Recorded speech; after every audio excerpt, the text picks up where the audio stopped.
함께 나눌 말씀은 민수기 11장 4절에서 7절까지입니다.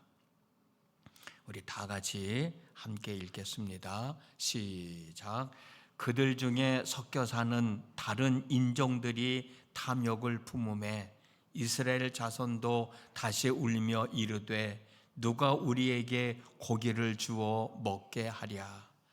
우리가 애굽에 있을 때에는 값없이 생선과 오이와 참외와 부추와 파와 마늘들을 먹은 것이 생각나거늘 이제는 우리의 기력이 다하여 이 만나 외에는 보이는 것이 아무것도 없도다 하니 만나는 갓씨와 같고 모양은 진주와 같은 것이라. 아멘. 오늘 또 새벽을 깨우셨습니다. 참 잘하셨어요. 늘 말씀드리는 것처럼 우리가 주님의 이름으로 행하는 것들은 헛된 것이 하나도 없습니다. 30배, 60배, 100배의 결과를 얻게 됩니다. 오늘도 그런 꿈을 가지고 그런 믿음을 가지고 한날의 삶을 잘 추스리며 살아갈 수 있기를 주님의 이름으로 축복합니다. 오늘 우리가 읽은 본문의 말씀 보면 탐심이라는 단어가 나옵니다. 탐심. 우리는 탐심이라는 말보다 탐욕이라는 말, 욕심이라는 말을 더 많이 사용하고 있습니다만 탐심이나 탐욕이나 또 욕심은 같은 의미로 사용되어지고 있는데 뜻은 소유하고 있음에도 불구하고 내가 가지고 있음에도 불구하고 필요 이상으로 하나라도 더 가지려고 하는 마음, 그 마음이 바로 욕심이고 탐심이고 탐욕이라고 합니다. 어떤 분은 탐심은 내 마음속 깊이 숨어있는, 내 마음속 깊이 자리 잡고 있는 욕심이고 또 욕심은 내 마음속에 자리 잡히고 있는 탐심이 겉으로 드러나는 것이다 라고 얘기하면서 탐심과 욕심은 같은 의미라고 설명을 해주고 있어요. 이 말이 이해가 됩니다. 우리가 말을 하잖아요. 말을 하면 우리가 그냥 말을 하는 것이 아니라 내가 하는 말은 이미 내 마음속에 자리 잡고 있는 내 생각이에요. 그래서 내 말은 곧 내 생각이 되는 겁니다. 행동도 마찬가지라고 생각해요. 행동도 내가 어떤 행동을 했을 때 그 행동은 그냥 순간적으로 우발적으로 일어나는 행동도 있지만 대부분은 이미 내 마음속에 내재되어 있는 생각이 겉으로 표현되어지는 경우가 참 많아요. 그래서 내가 하는 행동도 이미 내 마음속에 자리 잡고 있는 생각이라고 얘기할 수가 있죠. 이런 의미로 이해를 한다면 10계명 10번째에 내 이웃의 집을 탐내지 말라라는 말씀이 있는데 사람들에게는 이미 남의 것을 탐내는, 남의 것을 욕심내는 마음을 가지고 있기 때문에 하나님은 내 이웃의 것을 탐내지 말아라 라고 말씀하신 것 아닌가라는 생각을 갖게 돼요. 우리는 여호수아 7장에 나오는 아간이라고 하는 사람에 대하여 잘 알고 있지 않습니까? 하나님은 여리고성을 점령하게 되면 많은 전리품을 얻게 될 것인데 너희들은 그 전리품 중에서 하나라도 가지면 안 된다라고 말씀을 하셨어요. 근데 전쟁에서 이겼잖아요. 아간이라는 사람은 여리고성을 무너뜨리고 얻어지는 전리품을 부는 순간 금이 욕심이 나는 거예요. 은이 욕심이 나는 거예요. 외투가 욕심이 나는 거예요. 그래서 그것을 몰래 숨겨놓지 않았습니까? 평소에 갖고 싶었던 탐심이 탐욕으로, 욕심으로 바뀌어진 거예요. 행동을 하게 된 거예요. 뭘? 금을 보는 순간, 은을 보는 순간, 외투를 보는 순간. 오늘 우리가 읽었던 본문 민수기 11장 4절 말씀을 한 번 더 읽어드릴게요. 그들 중에 섞여 사는 다른 인종들이 탐욕을 품음에 이스라엘 자손도 다시 울며 이르되 누가 우리에게 고기를 주어 먹게 하랴. 우리가 애굽에 있을 때에는 값없이 생선과 오이와 참외와 부초와 파와 마늘을 먹은 것이 생각나거늘. 이 본문의 말씀을 통해서 우리가 알 수 있는 것을 보면 이스라엘 백성들이 욕심을 품게 된 것은 자기들과 함께 더불어 사는 다른 인종들 때문이라고 그렇게 생각이 되어져요. 아까 한번 읽었던 말씀인데 그들 중에 섞여 사는, 여기서 그들은 이스라엘 백성들이잖아요. 이스라엘 백성들 중에 섞여 사는 다른 인종들이 탐욕을 품게 되니까 그 모습을 보고 이스라엘 자손들도 울면서 이런저런 원망 아닌 원망, 자기들의 마음속에 있는 탐심을 겉으로 드러나게 됐다는 거예요. 이스라엘 백성들은 다른 인종들이 품은 탐욕을 품지 않았다는 거면 하나님을 향하여 원망할 이유가 없었을 텐데, 다른 민족들이 살아가는 삶의 모습을 보면서 야, 왜 저렇게 살아가지? 저렇게도 살아가야 되는 것 아닌가? 자신들은 지금까지 하나님의 백성으로서 하나님의 사람으로서의 삶을 잘 추스리며 하나님이 주시는 만나를 먹으면서 살아가고 있는데 그들이 탐욕을 품는 모습을 보면서 야, 이건 뭐가 잘못된 것 아닌가? 내가 잘못 살아가고 있는 것 아닌가? 그런 생각을 갖게 되었다는 거예요. 오늘도 마찬가지예요. 저도 마찬가지고 여러분들도 마찬가지고요. 우리는 하나님의 사람으로서 하나님의 뜻에, 하나님의 말씀에 부끄럽지 않게 열심히 살아가려고 애쓰고 노력하고 있는데 어느 날 내 옆집에 사는 사람의 삶의 모습을 보니까 나와는 다른 거야. 나보다도 더 많이 가지고 있고 나보다도 더 많은 것을 누리며 살아가고 있음에도 불구하고 하나라도 더 가지려고 애쓰고 노력하는 것을 보는 순간 나는 바보 같은 삶을 살아가고 있지 않는가? 나는 어리석은 사람이 아닌가? 내 삶이 너무 초라한 것 아닌가? 라는 생각을 하면서 나 자신도 모르게 내 옆집 사람 살아가는 삶의 모습을 보고 비교하면서 나도 저렇게 살아가야 되지 않나? 라는 생각을 갖게 된다면 다른 민족들이 살아가는 삶의 모습, 탐심을 부리는 민족들의 삶의 모습을 보고 부러워하는, 하나님을 향하여 원망하는 이스라엘 백성들과 다를 것이 없다라는 거죠.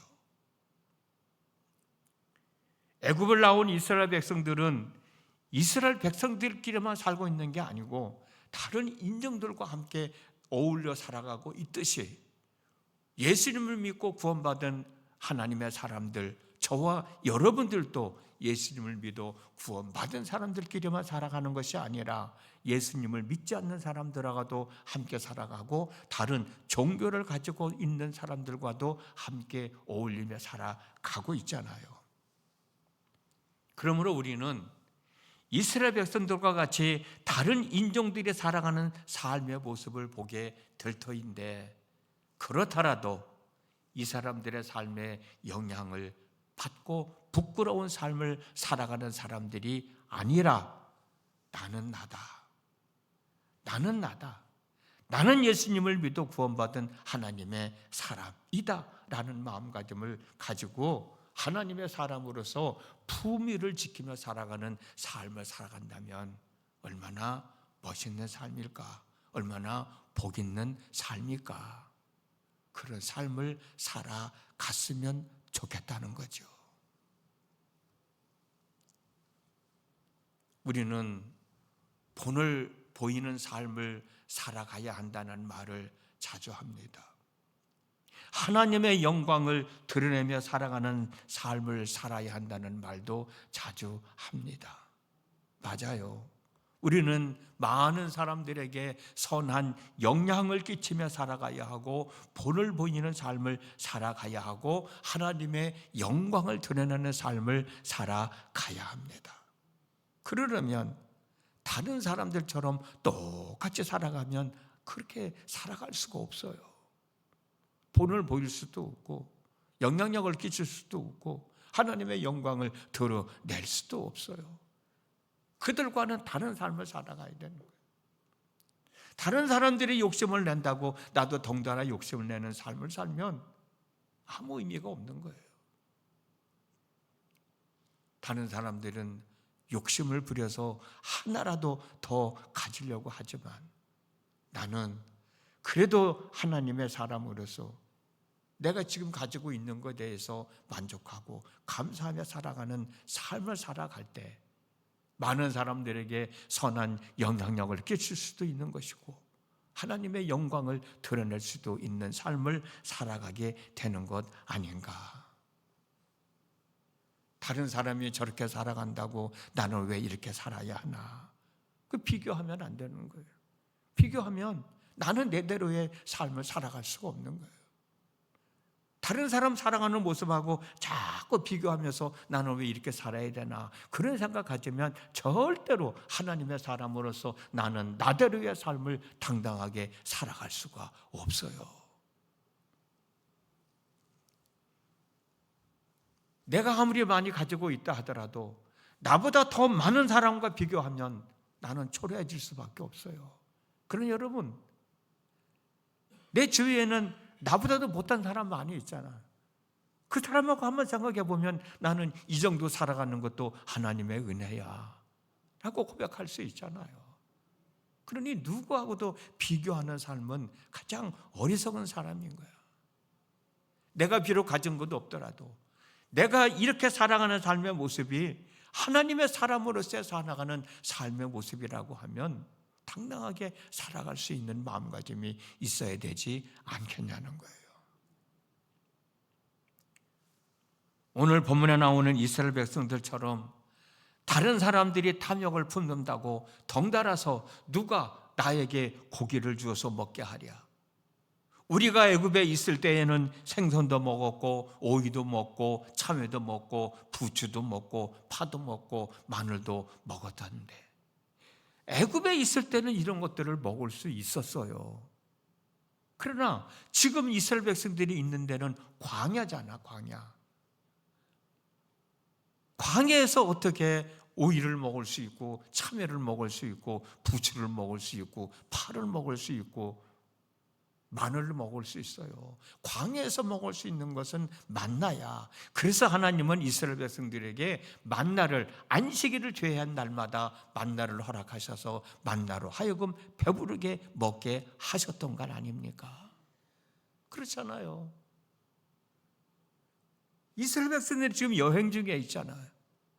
한 곳에 머물러서 농사를 짓는 것도 아니잖아요. 지금 이들이 있는 데는 광야야. 광야에서 먹을 수 있는 건 만나예요. 그래서 하나님은 이스라엘 백성들에게 만나를 주셨고 그들은 만나를 먹으면서 잘 살아가고 있잖아. 그런데 다른 민족들이 이거 가지고 되겠냐고 원망하니까 덩달아서 원망하는 이스라엘 백성들의 모습이 내 모습이 돼서는 안 된다는 거예요. 이스라엘 백성들이 광야에서 만나를 먹을 수 있는 게 얼마나 감사해요. 그것도 배부르게 먹을 수 있었잖아요. 근데 광야에서 구할 수도 없는 고기를 달라고 생선을 달라고 오이를 달라고 참외를 달라고 부추를 어디서 구할 수 있겠어요? 파를 어디서 구할 수 있겠어요? 구할 수 없는 것을 구하고 먹을 수 없는 것을 먹게 해달라는 탐욕은 그건 욕심이 아니야. 하나님을 시험하는 불신앙입니다. 하나님을 시험하는 불신앙이에요. 그런 삶 살아가는 사람이 아니라 나는 나대로 바울이 얘기했던 것처럼 자족하는 마음을 가지고 있는 것에 감사하면서 만족해하면서 하나님의 사람으로서의 삶을 충실하게 살아간다면 그 삶이 얼마나 복 있는 삶이 되겠냐는 거예요. 그런 삶 속에 하나님이 얼마나 더 큰 은혜를 베풀어 주시겠는가, 주시지 않겠는가. 어제도 잠깐 말씀을 나눴습니다만 우리가 예수를 믿어도 끝까지 믿음을 지켜나가야만 천국에 들어갈 수 있잖아요. 예수 믿음을 복 받는다고 맞는 말입니다. 그러나 복 받을 만한 일을 해야, 복 받을 만한 삶을 살아야 복을 받는 거지, 그냥 복이 하늘에서 떨어지는 것은 아니지 않습니까? 우리가 하나님의 사람으로서 열심히 살아갈 때, 꿋꿋하게 믿음을 지키고 살아갈 때 그 모습을 보시고 하나님이 은혜를 더하여 주시는 거고, 그런 모습을 보시고 하나님이 복을 내려 주시는 것이지, 은혜가 그냥 임하는 게 아니고 복이 그냥 임하는 게 아니잖아요. 지금 이스라엘 백성들은 자기들 나름대로 하나님을 향한 믿음을 가지고 젖과 꿀이 흐르는 가나안 땅을 향하여 가고 있는데, 다른 사람들이 살아가는 삶의 모습을 보고 거기에 비교가 되고 자기 자신의 초라함을 느끼면서 광야에서 거두어 드릴 수도 없는 것들을 요구하는 건, 그건 탐심이 아니고 불신앙이에요. 우리는 오늘 또 하루를 살아가게 됩니다. 나 혼자 살아가는 것이 아니고 여러 사람들이 함께 더불어 살아가는 거예요. 그 삶 속에서 저 사람 살아가는 모습도 보게 될 것이고 이 사람 살아가는 모습도 보게 될 것이고, 우리는 그 사람들의 삶에 영향을 받지 아니하고 나는 나대로, 나는 예수를 믿어 구원받은 하나님의 사람이야, 하나님의 뜻에 합당하게 살아가야 돼, 그런 마음가짐을 가지고 한날의 삶을 추스릴 때 그 속에서 하나님의 은혜가 역사하심으로 우리의 삶은 더 복 있는 삶이 될 것입니다. 그런 삶을 살아가는 오늘 한날의 삶이 되어질 수 있기를 주님의 이름으로 축복합니다. 기도하겠습니다. 오늘도 저희들에게 귀한 하루의 삶을 허락하셨습니다. 오늘도 하루를 살아갑니다. 내 주변에 있는 사람들이 살아가는 삶의 모습을 보게 됩니다. 절대로 그들과 비교하면서 나 자신이 초라해졌다, 나 자신이 어리석다, 나 자신이 바보 같은 삶을 살고 있다 라는 생각 갖지 말고, 오늘 이만큼 살아갈 수 있게 된 것도 오직 하나님의 은혜입니다 라고 고백하며 사는 저희들이 되어지게 하여 주시어서, 하나님이 더 크게 베풀어 주신 은혜 가운데서 하나님이 더하여 주시는 복을 받으면서 하나님의 사람으로 당당하게 살아가는 저희 모두가 되어지도록 성령님 함께하여 주시옵소서. 예수님의 이름으로 기도드렸습니다. 아멘.